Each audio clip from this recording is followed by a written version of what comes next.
How's it going, everybody? This is Rexon Max, and we're here starting doing some more interviews. We have an interview series that we're trying to continue to pick up, keep doing. Hopefully, we can have some great names and stuff on here. But today, we definitely have a great name on here. Someone who's definitely, his name speaks for itself. Someone who's a legend in the game, someone who's been doing it for a long time, multiple time champion, multiple time Evo champion, traveled across the world and played. If you know anything about Dead or Alive, MK, or any of those games, you definitely know this guy. And we're real honored to have him on. Today we're talking to Perfect Legend, man. How are you doing today, man? I'm grateful to actually be talking to you. Hey, thank you for the intro, and I'm doing good, man. Thank you for having me on as well and reaching out. Yeah, man. We were just happy that you actually said yes and you wanted to talk to us. So but a lot of times you just have to remember, hey, everybody's human. Not everybody's gonna be that, diva that's just like, nah, man, I don't want to interview you. I don't want to interview with you. Your numbers ain't up yet. So we we I really don't know, man. appreciate it. See, I serve the Lord Jesus Christ, so I can't sit here and be trying to act like I'm better than the next man. I Hey, mean, well, unless it's of course on the sticks and we're playing, but other than that, it's kind of like whatever. Uh, and plus, I like the stuff that y'all do. Like I check out the coverage here and there when y'all post. So yeah, I was like, yeah, they seem like they're cool dudes. hey man, well, amen to that, my brother. Uh, so we can go ahead and get into it. Really interested to learn a lot of your history in this and different things about you. So first off, first question we want to ask is: so you're from the Ohio region, Toledo, Yeah, Ohio. yeah, I'm in Toledo, So Ohio. A yeah, lot of people say Northwest Ohio, mm, so it's like the collective of that area. And man, I forget what else is in there. There's like Bowling Green and maybe Sandusky. Well, Sandusky might be slightly northeast, but yeah, Toledo. yeah. So tell us about your coming up in Toledo and how it is, how the scene was as far as getting into gaming and stuff in that scene. Did you guys have any locals or anything like that that you were going to, any type of competition or things like that? How was it coming up in Toledo, getting into the gaming scene? All right, so when I first began like competing, well, actually, I'll take it back a step back from that. So when I started going to arcades, I was like 4 or 5 years old, and I used to play against everyone in like MK2, MK3, Killer Instinct. And I grew up, uh, and I still kept playing, but there was no like scene or collection of people. How you go on X Arcade and be like, all right, hey guys, let's get some games in. None of that was going on. It was really just me and my friends, and then like people I would meet. It kind of like anime. You meet a new rival, and then they become a part of the party. It would happen like that. So time progressed, and then we started getting fighting games that had online capabilities, and that is when I was able to branch out and meet players from like different parts of Ohio or actually all over. But then, you know, in Cleveland or in Columbus or in Cincinnati, I was able to just branch out and grow a network, even in Michigan. So we started hosting our own tournaments. I mean, we didn't have the term major or anything. We just said tournament back then to categorize. But I guess we can call it like a regional if we were to scale it. And because everyone from the Midwest, at least that who we knew, showed up to play. Like we had DOA there, we had Street Fighter there, we had pretty much we had every Evo game there and DOA because DOA wasn't on the Evo circuit or anything at that point. It was 2005.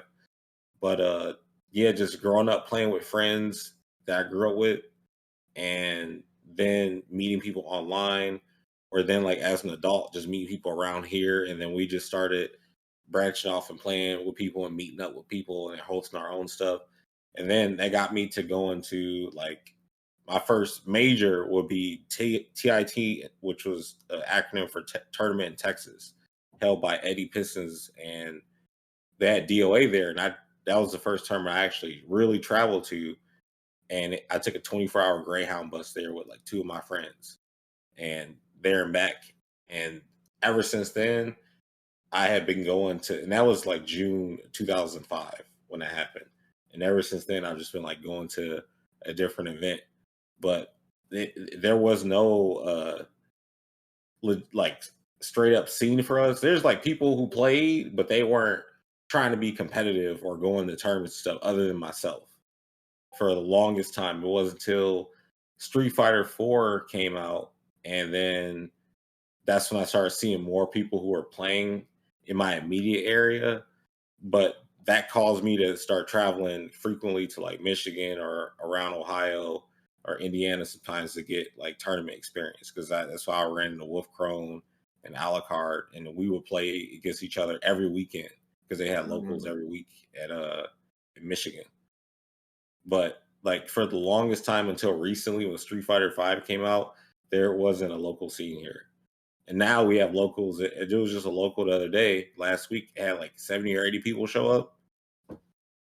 And it's been thriving, but because of lockdowns and stuff, it had things had to regress. But everyone's still thirsty for tournaments. But as far as like how it was like practicing and stuff, it was definitely difficult because online wasn't the greatest back then. So if I didn't have like prior experience of how the game played, it was hard to improvise and then like create training situations to get used to like basically everything in the game. So if I wanted to be good at certain games, if they didn't have online or I didn't have the information to be good, it was difficult. With DOA, I had the information and I had the experience to understand how the game worked, but I had to put in a lot of time into studying the other games, whether it was the wrong way of practicing or not, just to get an idea. Because I will still go and enter games that I couldn't really practice or get good practice in at different tournaments just to get the experience there. And then like over time, things would just click like, okay, I've been in this situation this often. But yeah, it was really interesting because it's like I'm really out here by myself, you know? So I'm traveling to different cities and staying with different people, and we'll like grind up and stuff for different tournaments before a tournament happens, and I come back home. And sometimes we'll like just meet up just to practice because that's how bad the online was. You had to like play offline, and if you wasn't making that effort, you had a hard time to compete. Yeah, it's always amazing to hear different people's stories from throughout the country because I grew up in Mississippi. Hmm. So in Mississippi, I mean, to hear you talking about like tournaments all the way back then was just unheard of for me. Like, while I was in Mississippi, I didn't learn about an FGC until 2011, and that was when I got to college. Like where I grew up, it was like unheard of. People gathering together and playing games for competition and stuff like that. We were Yeah. just, people were just really playing for fun. Like it was just you and your friends. So that's always interesting to hear because it seems like you guys grew up in a whole different world when we were literally in the same country. I felt So lucky. Sorry. no, go ahead. Okay, I'm saying like I got lucky because um there was time where I would just, you go to school and then you go home, play games and stuff, that I ran into people that directed me to like all the fighting game stuff. Because I was always big on fighting games. Like I love fighting. Like the whole idea of, well, it's like you're fighting digitally. You don't have to worry about getting hurt or anything like that. You can nonstop play until you just get tired, and then you wake up the next day. Like you might suffer some kind of emotional damage or something by some cheap strat or whatever, but you don't have to worry about like the healing time. So I just really loved it, and then also the techniques you can use to fight with. So I was so drawn to it, but it wasn't until that I was able to like play online and meet people and then see how the players were highlighted. Like the Evo 2004 trailer, if you ever get a chance to look at it, that DVD trailer is one of like the best fight game trailers ever. And if you ever wanted to like uh crash course on what kind of fighting game content you should post if you're like a clip artist or something, everything in that trailer is an indicator of what's good and what's hype. Because if you look at the Daigo Perry video, just the gameplay alone is 15 seconds. And if you Mhm. look at all the TikTok and the shorts and all that and the fresh cut stuff, those all cater to short form content now.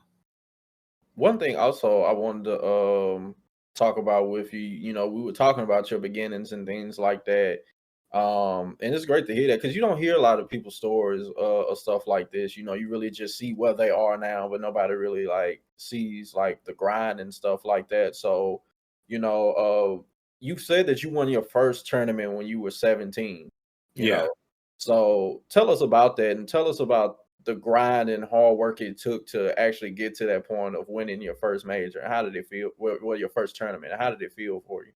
Okay, well, at first in DOA, I can say that like I wasn't that good. Like everyone, I think if you play fighting games enough, especially you grow up with them, you understand the feeling of what feels good and how to win. Of course, I deplete someone's damage and block and stuff, but you might not know the why and and how exactly, like, and that's where the frame data comes in, and then you get to see how strategies get formulated and constructed to so you beat the other opponent, because this is a different way to play against a computer and play against a person. So once you understand how that, it's like a switch you can flip where you play with your knowledge or you play without your knowledge.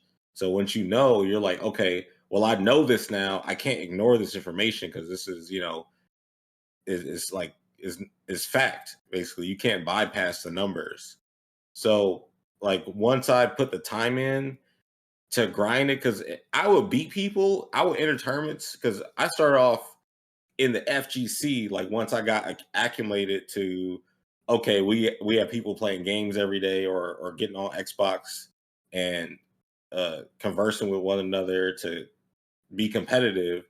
Then I started hosting tournaments. Like I would host tournaments for everybody through the website. We would use the Xbox dashboard chat feature, and I think it will host like 20 people, have everybody come to chat, and then like run the brackets like that. And we'll say, all right, you two play, and then we'll all go to the room and watch them play. And then once they're done, we'll come back to the dashboard and just like do the brackets and stuff. That's what we did. There was no stream, so things kind of moved a bit faster since you didn't have to stream every match, but you could try to record if you wanted to. But um I started like getting troll like, oh, you'll never be good, blah blah blah. So that is when I decided, all right, I'm gonna get good at this game. And then I started studying the data and even like match up footage from tournaments just to carve my game plan. And then like what that did that within a month, and then I won my first tournament. And how I felt, like, I don't know, I was just hungry for more. I didn't feel like I was done. I was like, okay, I'm on the right path. That's what I was thinking. And I had no goals or anything. It was just like I wanted to get good, and that was it. But I liked hosting tournaments and getting people together to do tournaments. Like that's fun to me. Like if everyone likes to play, there's nothing more fun than a lot of people that want to play and are competitive. Like if and I know this is kind of like going off the rails, but have you seen Dynasty Warriors 2? And there's so many characters on the screen, or any Dynasty Warriors game now, but Dynasty Warriors 2 was the first to do it. So many characters on the screen, you can fight all those characters. I just get excited seeing all that. So I picture that when I think of a big tournament.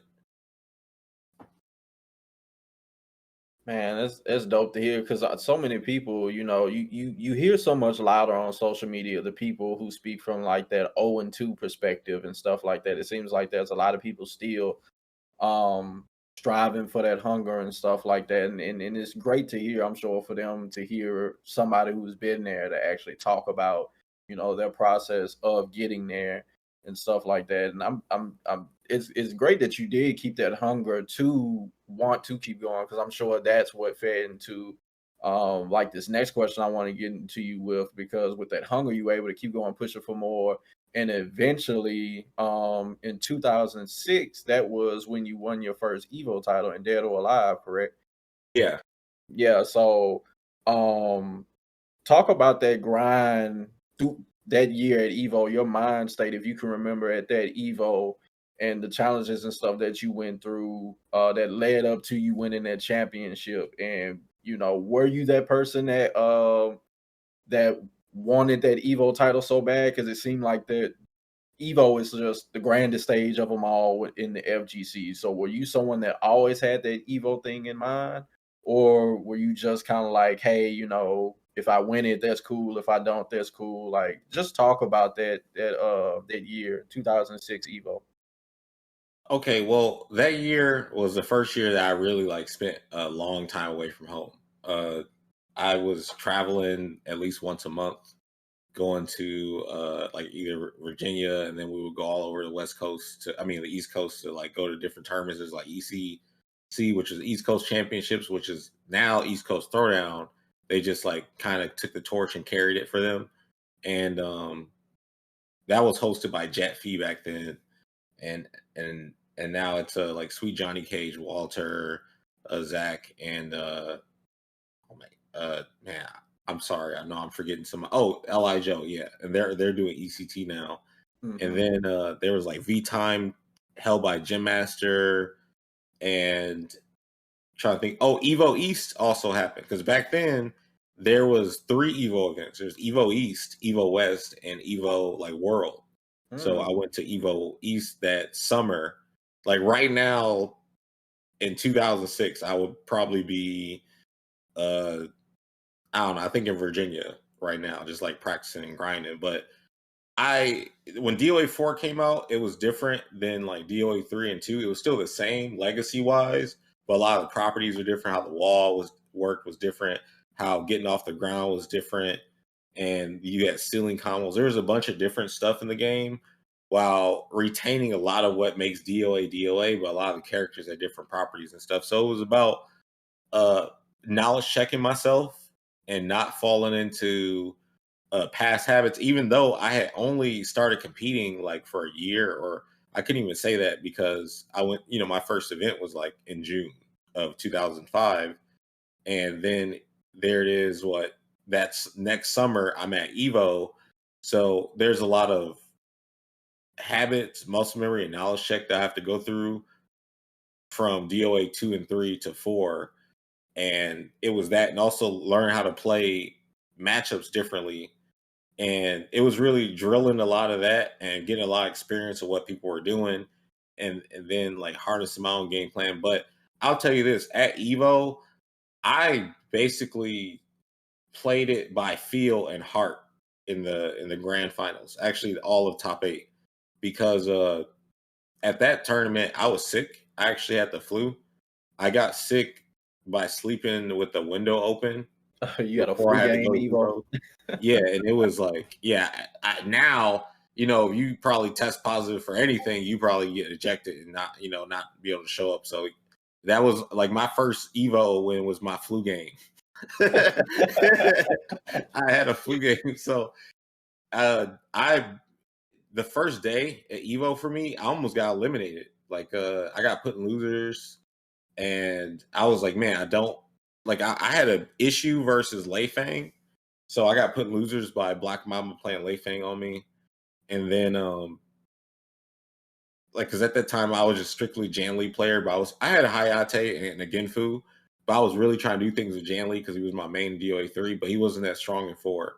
He had a lot of holes and a lot of ways to just escape his damage. So when someone had to hit me once, I did them twice or 3 times at times just to get damage.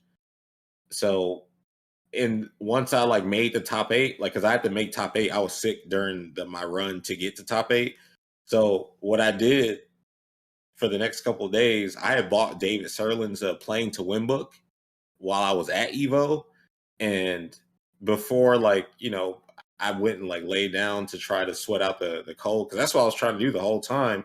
Once I got sick, they turned the heat up for me, and it was really hot in our room. And I was like sweating the cold out while they left the room or trying to, and then like taking meds and doing everything that you could possibly do to relieve yourself of the cold. And then thankfully I started feeling better that Saturday. Like the next day I had stayed the night with Afro Cole, who's also a 2-time Evo champion in Super Turbo, Street Fighter 2. And I stayed with him, me and Just Onin. We like just chill with them, watch them play some games and warm up for Street Fighter 2, went to sleep, woke up the next day, just walked around, checked out Third Strike, read the Playing to Win book, and I didn't really learn anything that sparked anything, from that book, but it was more so of a mindset thing. You just read about winners and how they won, and it just kind of gets you into that rhythm or like just vibe. I wouldn't say mindset because I couldn't reference anything in there. I mean, there is some stuff that I remember reading about, but I couldn't apply it to DOA. It was just so much of, I think, just get me in that mood. So once I got up there on stage and had to play, before that, I listened to some Kanye West, Touch the Sky. I was listening to Michael Jackson and just made sure I was just thinking clearly and not worried about anything and just relaxed and went up there and just played. And that was it. I didn't have a game plan or nothing. I was like, okay, if I can get past the first match, then I can win the tournament. Because my first opponent, I feel like would have been the hardest, just because they have played against me the most. It was just Onan, the guy who we were like hanging out the whole event actually, but he knew just from we had played before in tournament, and I kind of had a mental block versus him just from that. Even though I think I should have won when I played him, and when I used versus him was Jan Lee at the first event we played against each other at. But at that tournament, I picked Genfu, and I had a much more developed game plan. But I hadn't played against Hitomi, so I was just going in there blind and just reacting to whatever happened on screen instead of, you're like, well, I want to make sure I'm ready for this, that, and the third. I was just so practiced up and knew everything. I was like, all right, I'm just going to play, and however it happens, it happens. And I just went in with no, I didn't think about I need to win this, or if I lose, I'm going to feel like this, that, the third. I just went in and played. And I also stopped posting on the forums. I used to be a regular poster on the forums, and I just focused on like playing and going to tournaments. So there was also that. I didn't have the noise in my mind or the doubt from people, because people used to, I mean, they still do now, talk hellish and like doubt or try to place doubt on you so you can not perform. But yeah, it was fun. And after I won, I don't know, I just got a lot of respect from the OGs at Evo and a lot of like just top players from different games at that time. So that was cool. It was like being welcomed to the Hall of Fame. Yeah, man, I know that had to be an amazing feeling, like when the people you probably looked up to in the scene, the OGs and stuff, were like, hey, man, like respect the game, man. So that's something I know many people look forward to. But kind of want to get into the mind of like Perfect Legend right now. When you look back at your career, man, it's really a historic, what's the word I want to say? Well, basically, your resume. That's it, though. That's what I want to say. You have a historic resume, man. I mean, 4-time world champion. Evo champion and Dead or Alive, MK back to back. Worldwide player. Like when you look back at all your accomplishments, like did you always know that you could be that? Or were you that person that really more so just focused on just that next foot in front of you? And then next thing you know, you just look up and you're just like, wow, like I've really accomplished all this to where like you're one of the most respected players in the FGC. Thanks. And it's definitely the second one. It was always like, all right, what's the next thing? Like after a tournament, I'm like, okay, what's the next event? Or, what's the next game? Or what's the next thing? Like once I realized I had an understanding of fighting games and stuff, I was like, all right, well, I can help people get better at the game too. But I've always done that as well, just because like I wanted more people to play with. Like even when I was a kid, I would write like the move list out for characters in MK and give them to kids in my school, just because like in case they wanted to play the game. Not that they even were playing with me. A lot of kids I never even saw after school was over. It's just that I don't know. And I also kind of like drawing the stuff too. It was just something to do. But I had never thought about it like as far as like in a teacher format either. It was just like, hey, I just started showing people how to play because I knew how. And I was trying to grow the DOA scene a lot back then too. Like that's what caused me to like make the competitive Facebook group. Like I own the biggest competitive Facebook group for that game, and they all still use it to coordinate for events and stuff, which is dope. Team Ninja uses it. I'm like, wow, it's looking back. I honestly, that's what it is. I just don't look back. I keep going forward. It's funny. Hayate's one quote in DOA 4, he says, "I press forward," and he just keeps moving forward. So that's really what it is. Because I don't know, man. Like even with games, I'll get bored after I learn everything in one game because I'm just craving like for more knowledge or more something new. So I might play a bunch of games. That's really because like I've squeezed out so much in this one. All right, let me go to this one now. Yeah, and you can really see it now. Like you're actually in DNF Duel now, like a new venture or journey, to conquer and stuff like that. So you're Yeah, I definitely forgot that I got 5th place in can opener last week. yeah, like, and I mean, you have like, across so many titles, Dead or Alive, MK, Street Fighter. Now you're in like, and that's different entries in those series. And now, like you're saying, you're in DNF. So, you're somebody who you can tell, like, hey, man, I'm trying to conquer as many things as I can to be one of the most well-rounded players in the scene. So, but one thing I do want to ask you though is when you look back at all the different tournaments you won and championships you won, what would you say is your most favorite championship that you won or your favorite tournament that you won? Which ones was your favorite moment? Well, also I want to say, man, I counted recently, and it's 21 games that I have at least a top 8 in. Yeah. And I was like when I add DNF Duel to it, my favorite win, I don't know, something is ringing in my head to say Evo 2011, and it's only because like I know in that year, that specific tournament, everybody was playing MK9. Everybody that I know was like a past champion in a different game or like a big threat. Everybody was playing it. Ryan Hart was playing it. Justin Wong was playing it. Chris G was playing it. Alex Valle was playing it. Like Jop was playing it. Eris was playing it. There's plenty of players that I've not even mentioned that were playing that game. So it felt like an all-star event of all the different players. Like it's kind of corny as an MK player says, but like everybody came from all the realms to come and fight. That's how it felt. So I guess I'll say that one because that was the first time that I felt like I was able to have a chance to compete against everyone, like in a game. Because everyone doesn't normally play a game. Like MKX, everybody didn't play that game, even though it had like a lot of entrants.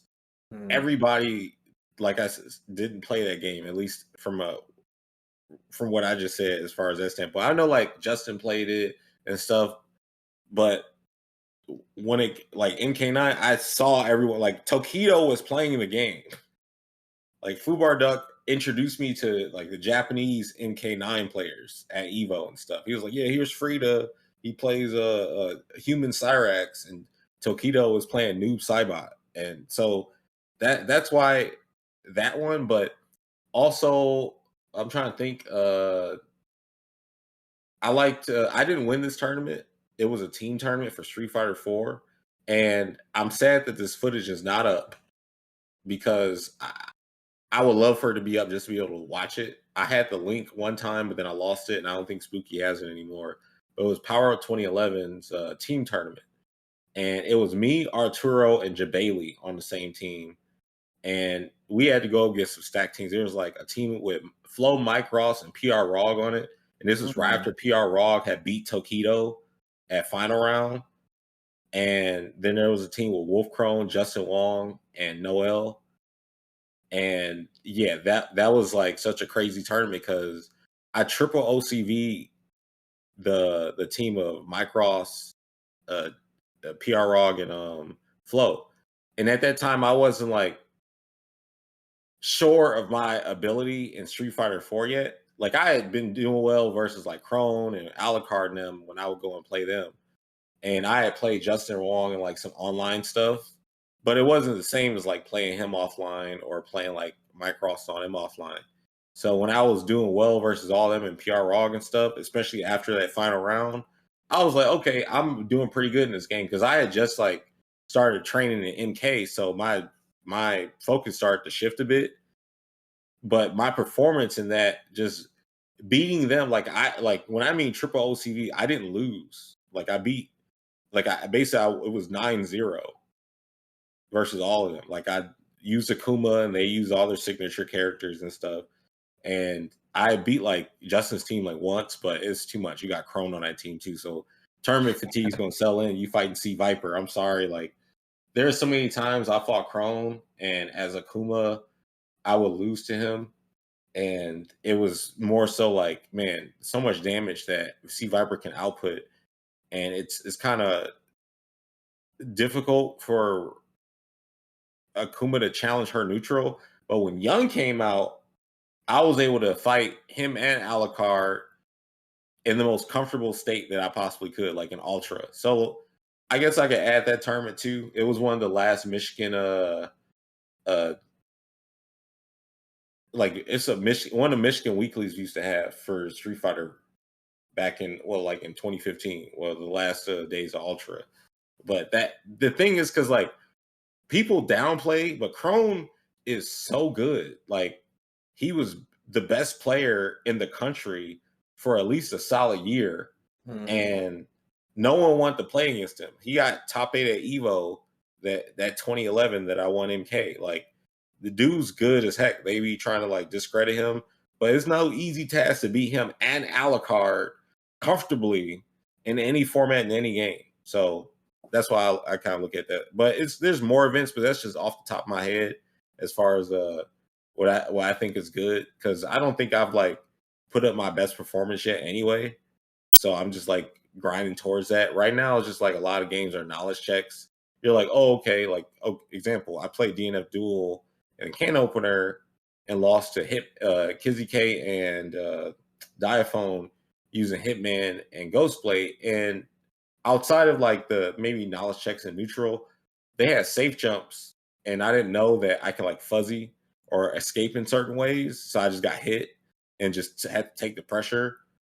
But it's different stuff like that might hold you back from like winning something, because you just don't know. No matter how good you are at fighting in the game, you still got to have that knowledge. Yeah, I'm kind of interested to see how talking about Wolfcron, he was definitely a player that I loved watching when me and my friends used to get around and watch tournaments and stuff like that. So he definitely was a great player, just even just watching. So I can imagine like playing against him.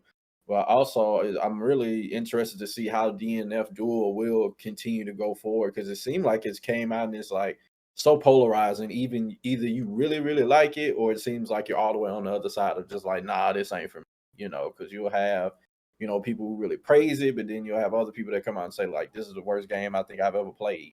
So it's gonna be interesting to see how that game goes. And a lot of people screaming for like fixes and stuff to the game, but you got other people like, hey man, just keep it the same. Like we need some, not every game has to be like this super balanced thing. So we'll see how that goes. Yeah. Every character is a boss character.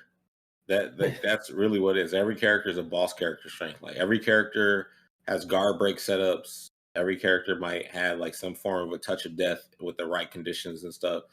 And there's nothing wrong with that. I do wish that guard cancel was faster, because people be baiting the guard cancel. The reversals in the game are slow. I personally am tired of the safe jump mechanic in any game where you get this hard knockdown into this. Like I think it's so lazy and corny for offense. Like I'm a man of neutral, but it's still fightable. It's not impossible to stop. You just have to be really good on your timing and picking your spots. You're like, all right, well, I'm blocking right here. Let me guard cancel in the timing where they're not going to block me, and they're forced to actually get hit by it, and so you can reset neutral. But then you insert other mechanics like the conversion, and you can make it seem like you're doing something that's going to have enough time for them to challenge you, and then you conversion out of it and you block, and then you punish them. But you're basically spinning meter for meter at that point. But there's a lot of mind games there, but Yeah, the game is really oppressive. The person that gets started first is definitely at an advantage for sure. You know, so one thing they'll tell is time, but it seems like they're gonna kind of keep their it seeming like they might keep their game the way it is and just kind of get out the obvious bad things. So I Like the think it'll be infamous. yeah, I think it'll be good for the FGC. So kind of hopping into one of your other bags that you're in, you know, you're a player, you're also a commentator. But another thing you are is actually a writer. So we talked a little bit about this before, like the interview actually started. But you know, on your website, perfectlegend.net, you've been writing articles all the way back like since 2013. Now, back then in that age, you know, I was just basically fresh in college and stuff like that in 2013. So I can remember there was a time where, especially in the gaming scene, FGC, we can even be more specific, but just all over the world, a lot of people were still trying to figure out like how to, you know, use the internet and stuff like that to push forward their brands and things like that. So it's dope to see that you had the insight to be able to actually start writing articles and things like that for the FGC. So a lot of these things that you're seeing other people doing right now, as far as like online articles and things like that, you were doing it a while ago. So how did you have the insight to actually start doing that all the way back then when you probably could have just been like, hey man, I'm a player and being a player is enough?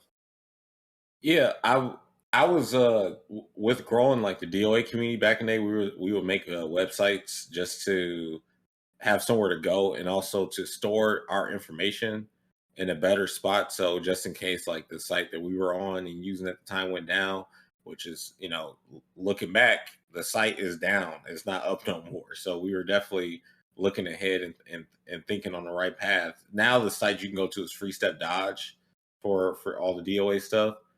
And that's ran by the same people who was running DOA Central. Like there's a Mr. Wah and Rakudo, and there's a few others I forget off the top of my head. But for myself, it was like, all right, well, I want to have something that I can put that's tangible for people to go to instead of saying like, yeah, follow me on MySpace or what. MySpace wasn't around at that point, but still, like, we were using Twitter and there was forums and stuff, but I wanted to have something where I had control of whatever I wanted to say. So if I wanted to make a post about something, no one could edit it or anything. It was just, you knew it was for me. And then you could like stay in touch with whatever I'm doing. And the only thing is like, yeah, it's just me. So it's all me editing the site and updating it. So it takes a while, but I will also use it just to get my thoughts on stuff. Like I will blog, like if a patch comes out, I'll give my thoughts on how I feel about it or the current state of the competitive anything or like my afterthoughts of a tournament. It was just really all of that. And once MKX came out though, I kind of stopped and focused it so much more on, I guess, practicing that game and streaming and stuff. But then I forgot that I had a site, and then I forgot how to log into it and forgot how to use it until like recently. So I just started like reposting, or not reposting, but like posting again, and like cover my tournaments and stuff that I'm doing with Fresh Cut, like Tone Mail, and trying to get back into the rhythm of updating it about stuff and talking about different things that is going on. Like especially after Evo, I'm going to update that and a place for, I guess, if people want to get my book or like get a private session or something, they can go there and find it. Because yeah, they can still find me on Medify or Gumroad for like the book or whatever, or look at any of my other stuff like Twitch. But all my links are on the site. I'm glad you figured out how to log back into your stuff. Thank you. Yeah, man. I was like, it's like my brain was washed and I didn't have the thoughts. Like you forget everything. And then one day I was like, oh yeah, that's how I use it, and everything started coming back. Hopefully you keep posting because that is great. You doing something where you want to have your own voice and stuff like that.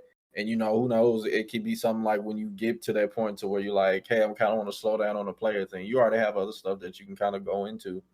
So um But one thing I wanted to ask you about, speaking of like your opinions and stuff like that, one opinion that you had recently within that you tweeted about was that you felt like seeding is kind of like rigging the bracket in tournaments.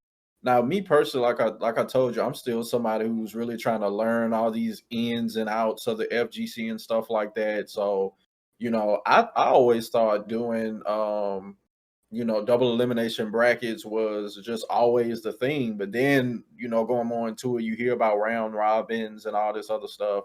So there's many different ways to run a bracket for sure.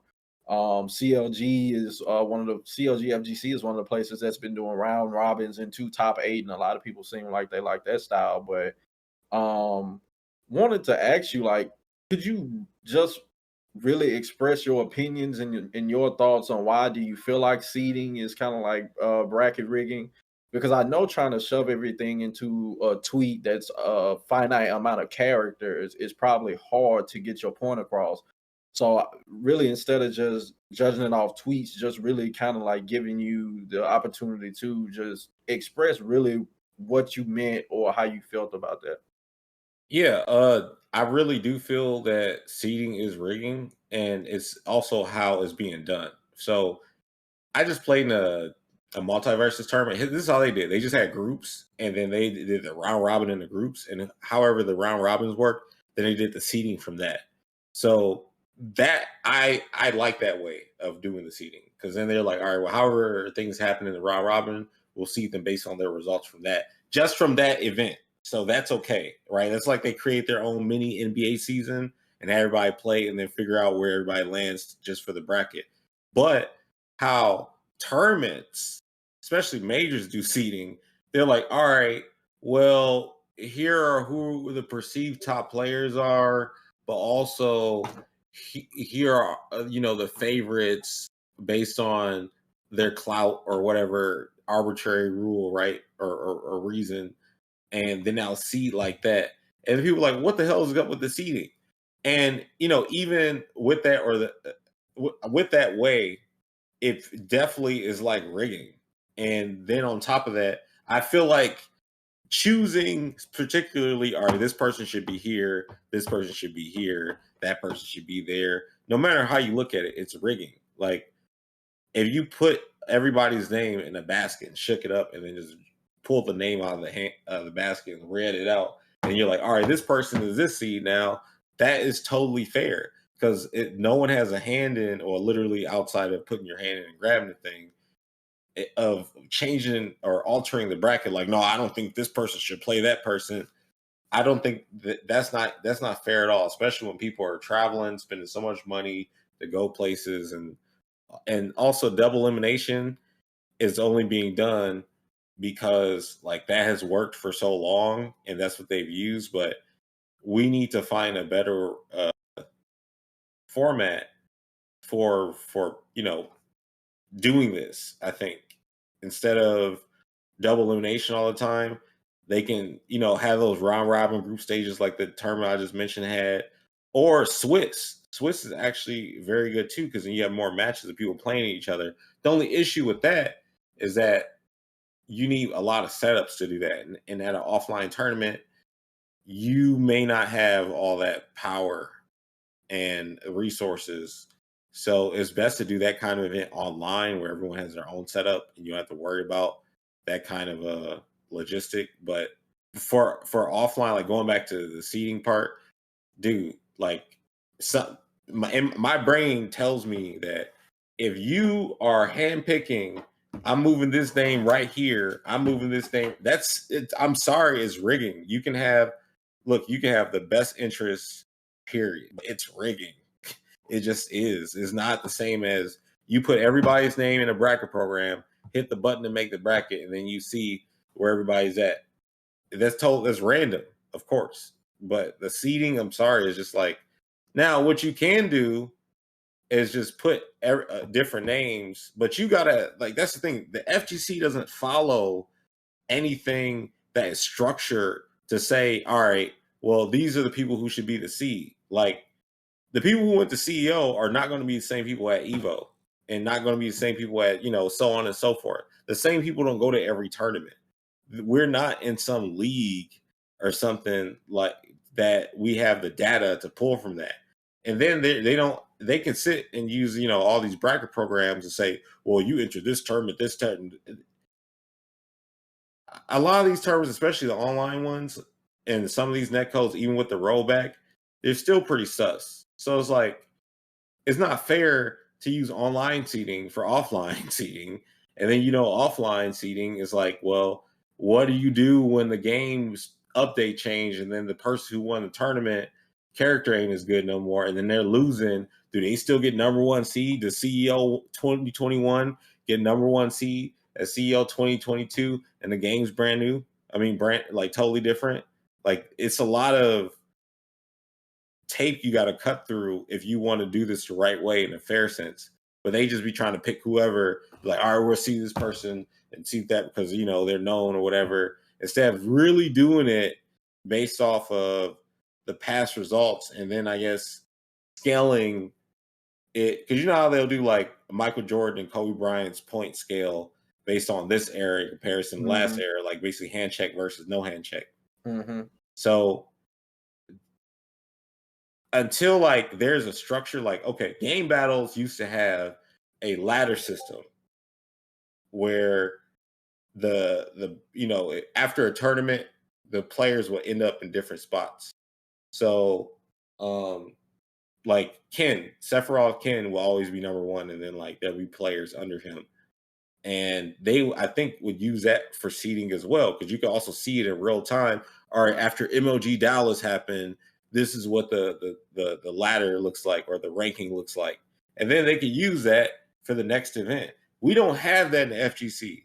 We don't even have Shoryuken.com no more. We got Event Hubs, was I think Super Combo, and yeah, like in terms of like something that's kind of trying to keep records, and of course Evo GG, but is not like a fully fleshed out point system that you can draw from with designated tournaments. Like, all right, this is for seeding. Like they did that for like the NK Pro Tour, which makes sense. You want to see based on whoever the players were playing in it to reward them for playing in the event. I get that, but while I'm talking about these tournaments who are like, all right, we're just going to see based on, no, that's rigging, man. I'm sorry. One thing I want to ask from my research that I've done on this is two reasons that they give for seeding that kind of made sense to me. Was one, if you throw a major and people are traveling for this and stuff and they're willing to play, you don't want to go to a major to where you're gonna play like it's the beginning of the bracket, and then next thing you know, I'm playing people in my region already, or I'm playing somebody that I've already played a lot before. So it's like, hey, I don't want to come all the way to Evo, and let's just say I'm playing my friend who I play all the time first. One of us is gonna have to lose and send the other one to the bracket. So they feel like that's unfair. And another reason is they feel like you have to see because it actually helps. They feel like it's the best for business. Like if we can kind of make sure that we don't, let's just say, have the top guns and stuff battling out in pools at first. You want to make sure that the best matches are probably left towards like the final top 16 or top 8 and stuff like that. So to those two reasons, like, do you feel like those are good reasons to keep going with seeding, or what are your thoughts on that? All right. Well, the seeding for the first part, or the reason for the first part, it's not hard to separate by regions. People just sign up and be like, well, I'm from this state or this country. Okay, make sure they're separated and don't are in each other's paths to later. Now, the second reason, dude, that just reinforces that seeding is rigging, because they're like, well, we want to make sure these people don't have to play until, now the other one is like, okay, if I play with you every day and you're my best bud and we live in fucking Toledo, Ohio, we play every day and then we go to the tournament, we have to play in bracket, that's fucking bullshit. You know what I'm saying? So that should never happen. I'm always against that. Like, that's why I said, like, randomize then seed by, or like randomize and separate by region.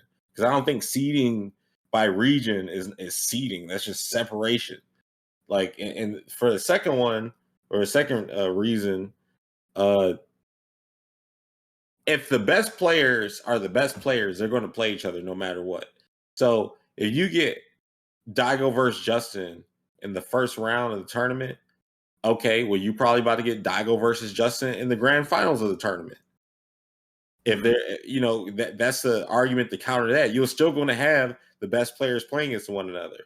But yeah, you don't want to have somebody get outed early on and stuff. That's the nature of the tournament. I don't think people remember or realize, or they have selective memory. And I'm not talking about for like people who are newer like you, but people who have been in the scene for a while and have something to say.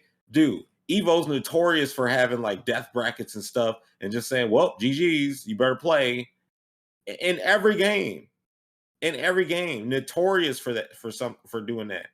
So they have already practiced randomized brackets. It's already been going on. Especially if you don't even know who the people in the game is. Like, what are you going to do? Or there's no established like top players or nothing. There's people who can say, "Oh, I'm the best this, I'm the best that." There's no established top players for like newer games. So how are you going to see based on what? Clout, viewership, followers? Like those should be reasons for that, in my opinion. Yeah, if you want to have the best best production viewership for your event, do what you got to do, man. Put up the money and stuff, but I don't think you should be altering the brackets to make sure you get the best show. Let it happen organically, because then you might get a nice underdog story or something like that. So do you really feel like it's kind of hard for people in the FGC to kind of possibly look at a different way of doing tournaments and stuff like that, just because they're so used to doing it this way? Do you feel like that's really like the main reason that people are kind of hesitant to kind of like go to not seeding? Yeah, they are products of habit. I mean, they love just doing the same habits over and over. You see a lot of players been playing for a long time and haven't been gotten better for a long time. So I can see why it can be difficult to jump away from something you're so used to doing. And what's funny is nothing. They act like the sky will fall if we did randomized brackets, and no, if anything, you would just have to be like, okay, we might have a randomized buy somewhere and fill it in, or shake it back up again to make sure everything's in the right place. But yeah, the seating has no ranking or anything to draw from. Like, I can see if you're like, okay, this person won the last event, the last most recent event, we're going to see them. Okay, I can't really argue too much about that. But the way things have been going on, where they just see people for whatever reason, because they might be their homies, or because they have the ulterior motive of making sure they get that viewership or something.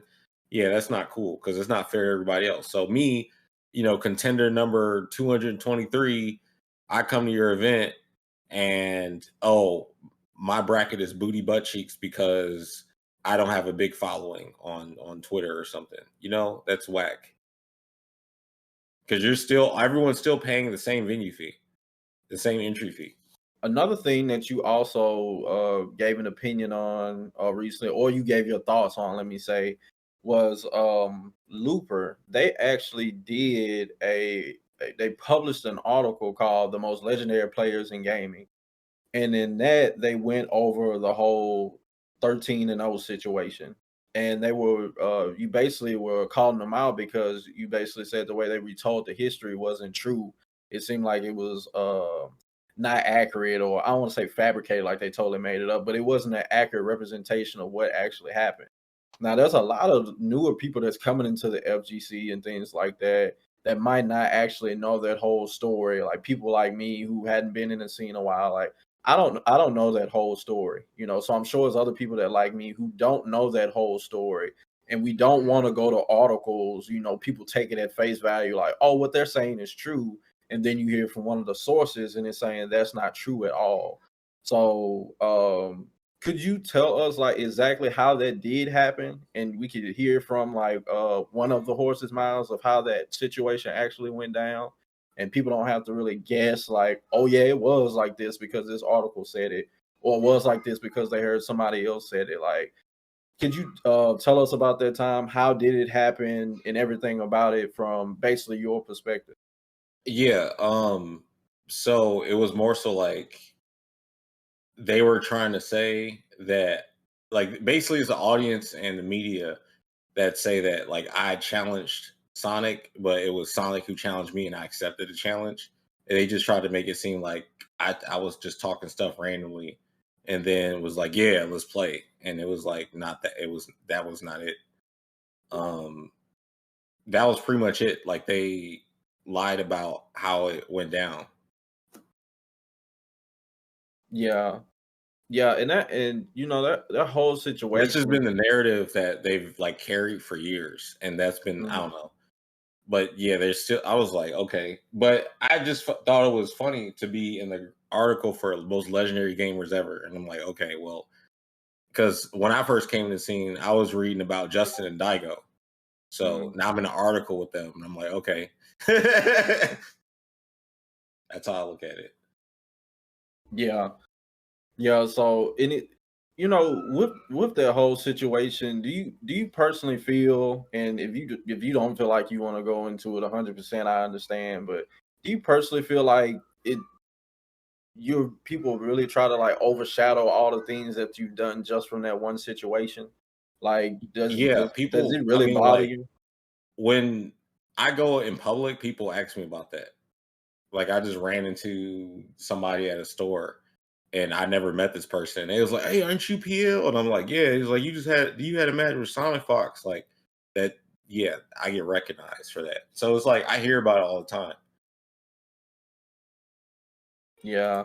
Yeah, that's because, it is one of those things like you could, people make jokes about it and stuff like that. But, like I said before, really want to hear like it from the person who was actually there, who actually experienced it, and not so much from the things that you hear on social media from random people or random people who just retelling it for an article and stuff like that. So Yeah, um it's like a combination of part of the audience for fighting games that just doesn't like me, and then there's also people that like make the audience not like me by either saying whatever. Or there are times where I'll get antagonized and I might respond a certain way, and then they might point out, like, "Oh, see, he responded." Like, basically, try to make an example, then to use that example to justify whatever they said. There's that, and then there's people who, of course, you just got your people that are just jealous haters at whatever it is that's going on with you. They might not like it, or they just hate you in general, but I don't think about or care about any of that stuff because, like, at the end of the day, they can't stop me from playing well. They can't stop me from being happy. They can't stop me from doing like anything that I'm doing. Like, it's not going to stop. Like, they're not going to show up and beat me in tournament or anything. So it's going to take a a lot to. I don't know. I just don't care about what people think because at the end of the day, people really don't care about what they think. They just going along with whatever it is in style or however they're told they should behave sometimes.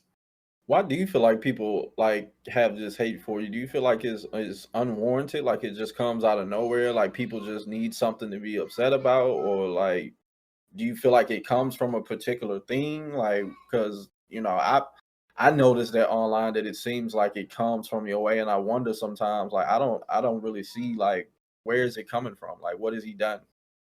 Yeah, I haven't done anything to anybody. So yeah, I mind my business and go, about my own way. And it's like what I help people get better at games. I give people what strats, tips, and all that. I give back a lot. Like I do tournaments, giving out money, everything. And I don't do that because I'm trying to like pay a due or nothing. It's just like I don't know. I just like doing stuff. But people are idiots, man. They go along with what people say. Like, you got weak minded people out there. I don't have any issues with like strong-minded people or people who have more intelligence. Is more so the idiots that show up and they're just annoying, but they ain't gonna do nothing. So it's like whatever. In game, in real life, whatever. And I don't have any real enemies like that. Um, no one's coming after me, nothing. These are random trolls online. Pretty sure, like, yeah, most people who talk shit, they'll walk right past me in person. I've seen it. Like at Evo, I've been somewhere and I've seen different people, and yeah, they would just walk with their heads down or something. After seeing them post like some big thread or something on me or whatever, act like they're cool. I don't know, man. It's the weirdest thing because at the end of the day, we're just playing games. I haven't scammed nobody no money. I haven't like sexually assaulted nobody. I haven't done any of that bad shit that other people have done to people. And I don't know. Like, it's just I don't know. I know like there are times I might come off it might seem really direct or something, but that's just me. Like I'm straightforward. I don't like to beat around the bush with stuff. And I know how that can rub people the wrong way who I don't know, I guess like to engage in bullshit all the time. But me, I like to just keep it simple, play games and play in tournaments or whatever, and just keep going about with the day. Yeah, and I'm glad you're willing to speak about this because this is stuff that's need to be said because so many times on social media you hear just this one side, and it's like, okay, what is the person who this is actually targeted towards feel like this? The conversation like this needs to be had if we're going to make a better community, a better FGC, because we talk so much about wanting to make things better, but like we need to have these serious conversations to help make stuff better instead of just going back and forth for what we see online and stuff like that because online is just online. I mean, it's really not it's really not much to say about it. Yeah, Everybody people just will get look off at an their opinion and choose their demeanor about you based on like, and you won't even be like me. The stuff that I've said won't even be talking about anyone. I'll be talking about the game, and people will get upset about my opinion on different stuff surrounding whatever game I'm playing. And it's just like, okay, like they want to get like real belligerent with stuff, and it's like, if you feel that way about whatever I'm saying, just keep scrolling because it wasn't even directed towards anyone in particular. kind of shifting back towards your one of the things that you've accomplished so far is that you've actually written a book. Now you've shown yourself to be someone who's a teacher in the community. I mean, you could see if you go on your page and stuff like that, you're giving out tips, helping people try to be a better player within the FGC. Like, what made you decide that you wanted to write this book? Well, at first it started off as I was making like a content um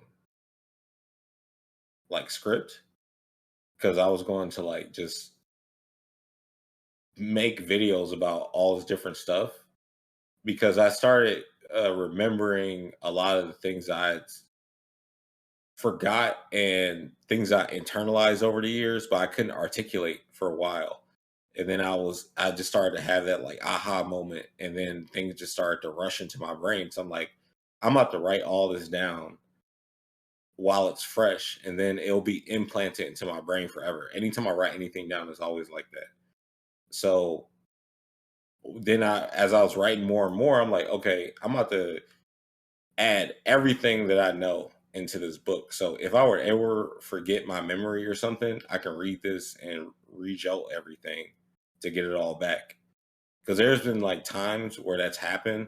Because like when you shift from one game to another, if you're so used to playing a certain game one way and everything just clicks, and then you go to a different game, you have to relearn everything and try to figure out, how to win in that game.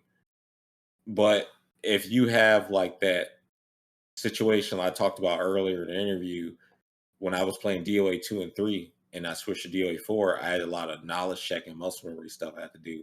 It's the same thing as that, but the game might introduce even more stuff to where you might lose confidence in your own ability because of the tools that is taken away from you in a different game to combat against different stuff.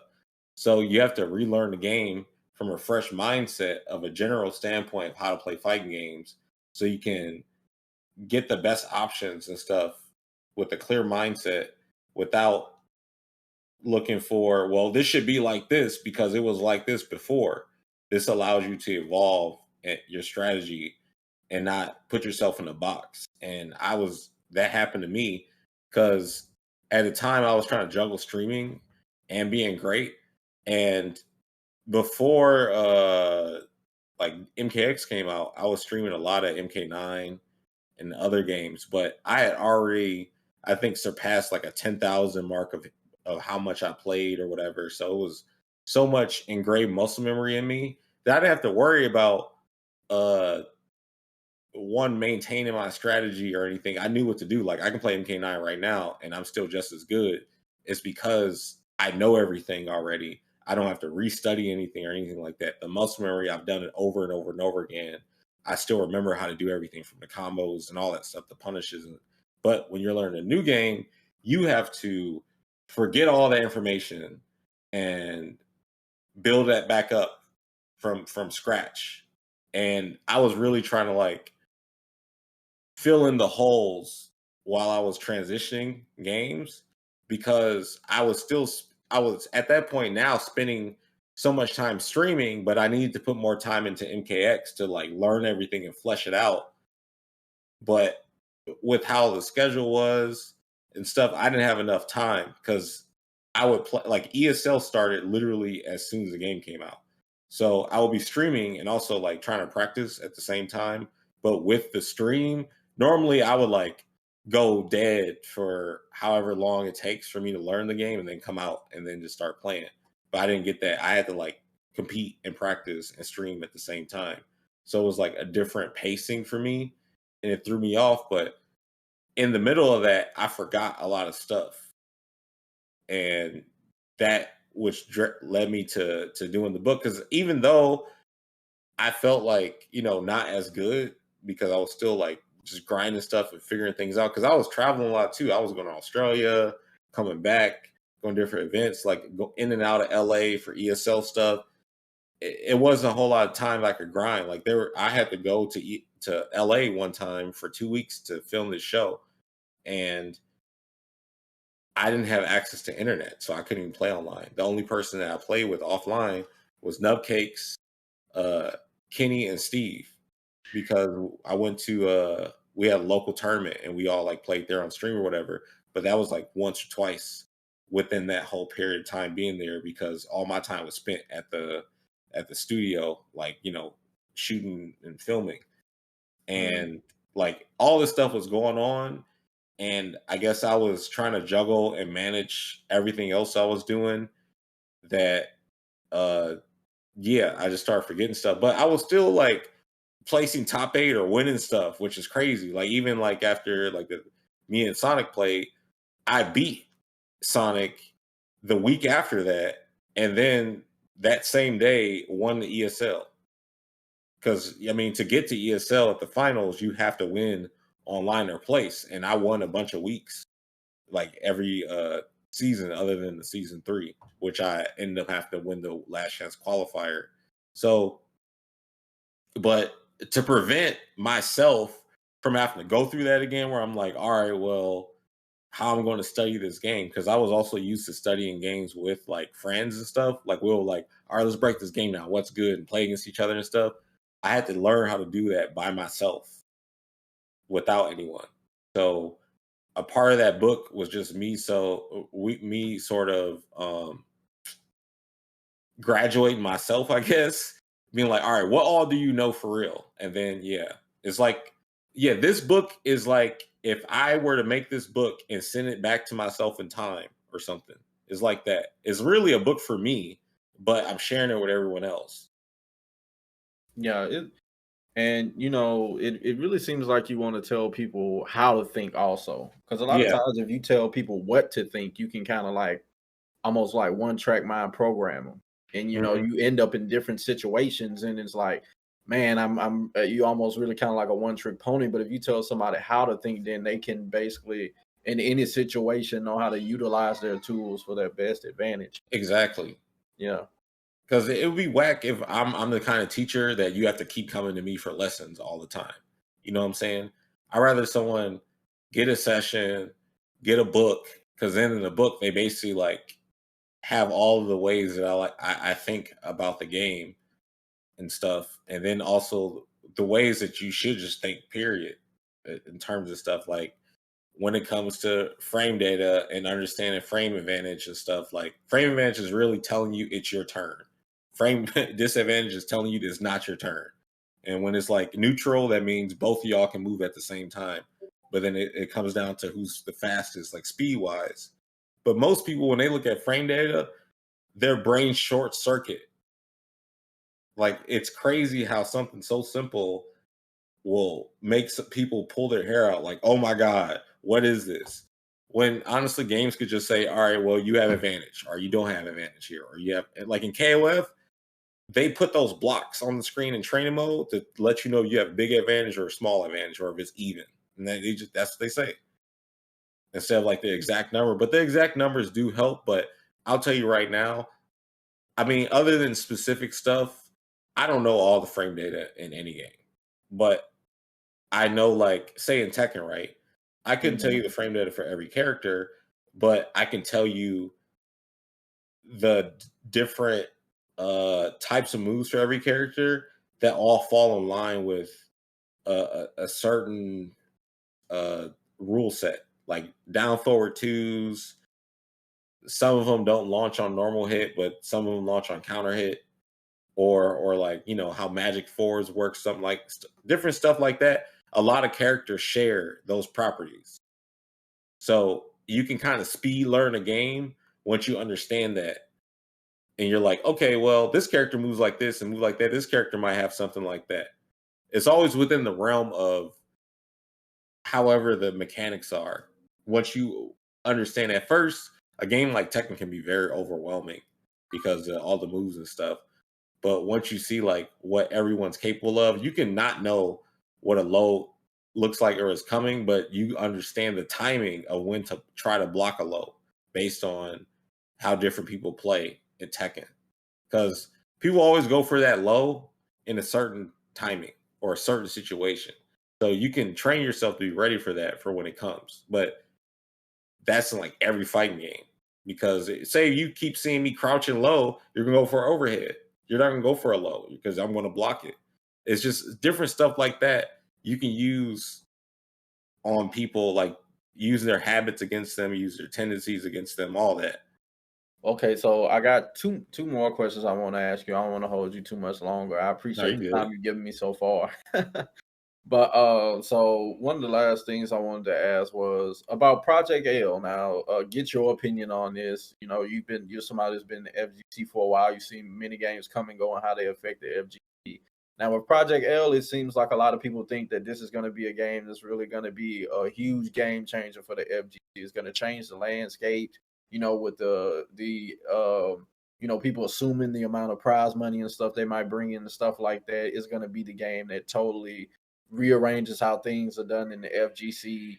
You know, people are even expecting it to, be above Street Fighter 6 and stuff like that. So, I've even heard back when Project L was announced, people were saying like, "Hey, man, I might just drop everything and do Project L just for the amount of money and stuff like that that they're probably going to be giving away in the FGC." So, what are your thoughts on Project L's upcoming arrival in the FGC, and how it's expected to change the landscape of the FGC and things of that nature?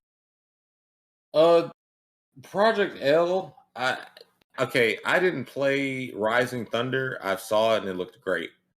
Um and I don't think that they would have all this hype around this game for Project L and not deliver. It's honestly, it's hard for me to be like, yeah, man, I don't know, because for a lot of fight games that release, they have some sus release other than like recently, and I think they'll do everything right just from the netcode. For example, the people who made the GGPO netcode are the Cannon brothers. Ponder specifically, and they're developing Project L. So the netcode is going to be godlike. I'm sure they're very tapped into what the community wants, so they're going to deliver on all those fronts of matchmaking.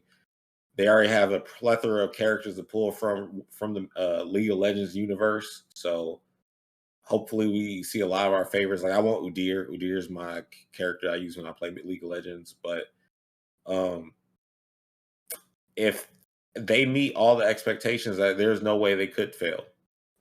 Honestly, and it will be a flagship title for Evo, obviously too.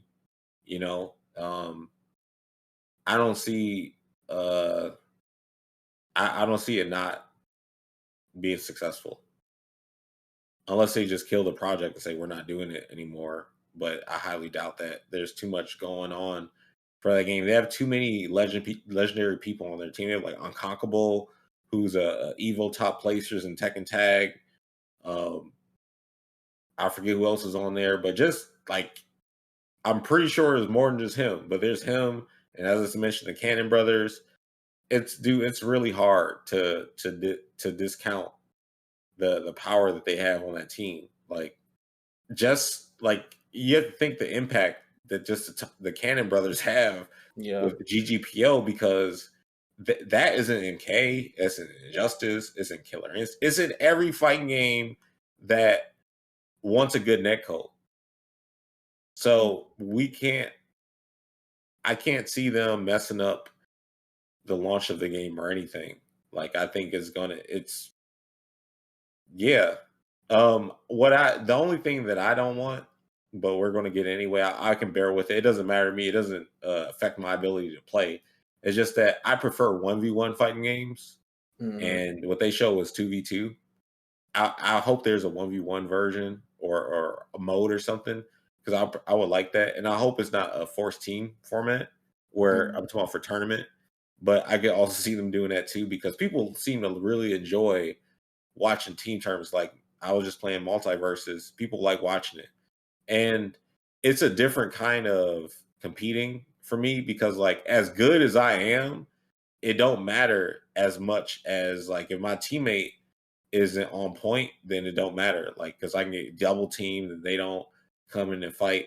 I can only do so much. Like I don't have like a Super Saiyan mode where I can take more damage or do more damage or anything. I have to like fight just as well and coordinate with my teammate on what to do as well. And it sucks. It feels whack when you lose, but it feels really good when you win and get that chemistry down.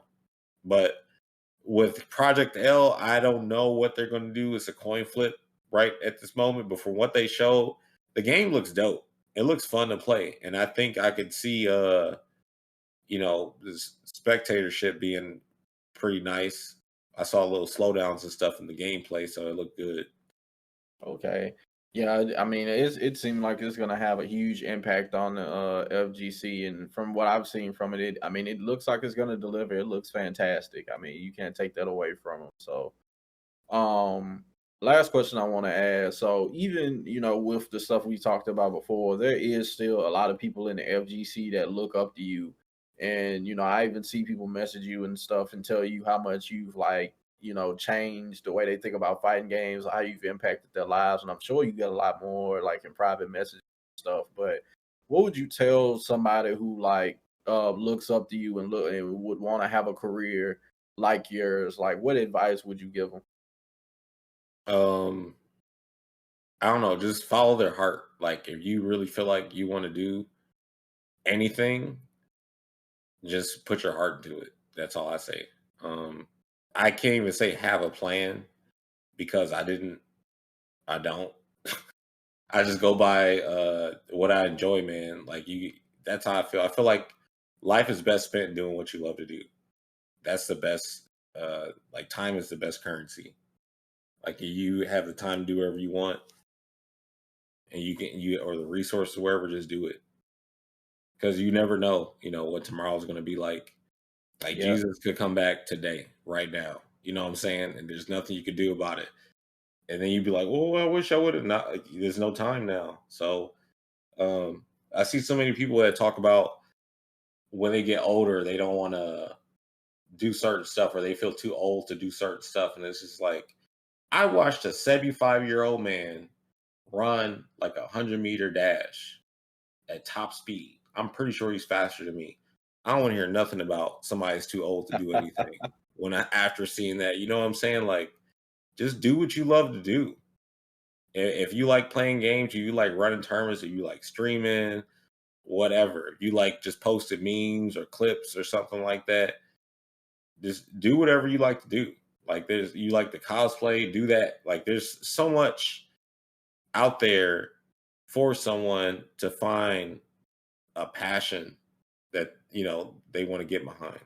So I wouldn't have went that far or gone far or been where I'm at if it wasn't for that, honestly. And of course, having like good support system. It's hard to do stuff when people are like against you, whatever. That causes you to isolate, and then you have to really get to yourself to dig deep. But it helps when you have friends and family that all support you, and don't talk down or anything like that. Because I'm fortunate for that. Like, all my family supports me. They're all proud, and friends same too. So I get lucky having that, and I'm blessed to have that. Because I mean, you can't just create that support. It just you have to just be or come from good people. Yeah, support is definitely a good thing to have, man. Because you have the people that say, oh, I did it when nobody believed in me and stuff like that. And it's great that they kept that drive, but it's even better to have people with you along the journey who support you and what you're doing.